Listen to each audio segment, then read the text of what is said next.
नमस्कार साथियों। आज हम लेके आए हैं एक और महाभारत के अध्याय के बारे में। एकलव्य की गुरु भक्ति के बारे में बताएंगे।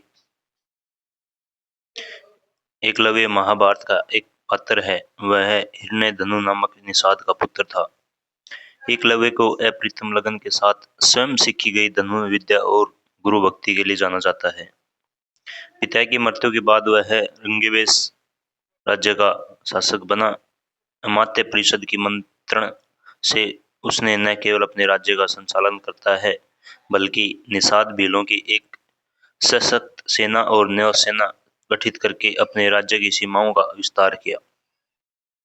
महाभारत में वर्णित कथा के अनुसार एकलव्य धनुर्विद्या सीखने के उद्देश्य से द्रोणाचार्य के आश्रम में आया, किंतु निषाद पुत्र होने के कारण द्रोणाचार्य ने उसे अपना शिष्य बनाना स्वीकार नहीं किया।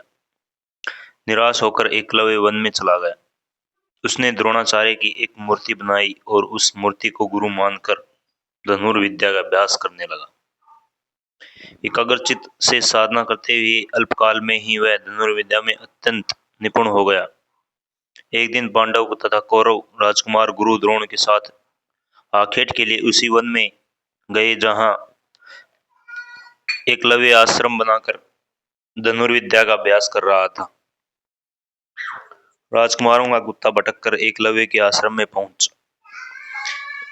एकलव्य को देखकर वह भौंकने लगा। कुत्ते के भौंकने से एकलव्य की साधना में बाधा पड़ रही थी, अतः उसने अपने बाणों से कुत्ते का मुंह भर दिया। एकलव्य ने इस कौशल से बाण चलाए थे कि कुत्ते को किसी प्रकार की चोट नहीं लगी।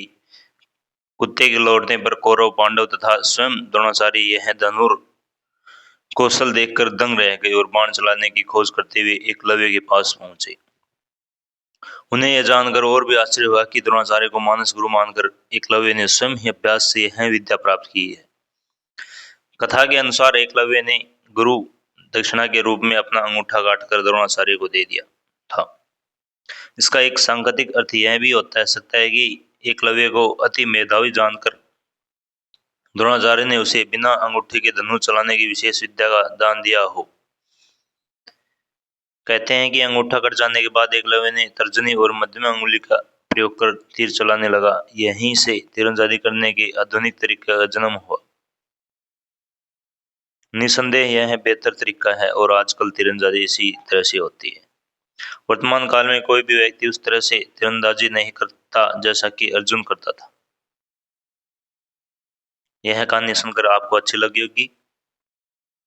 धन्यवाद साथियों। हमारे YouTube चैनल जीरो ब्रेनर को सब्सक्राइब, लाइक एंड शेयर करना न भूलें।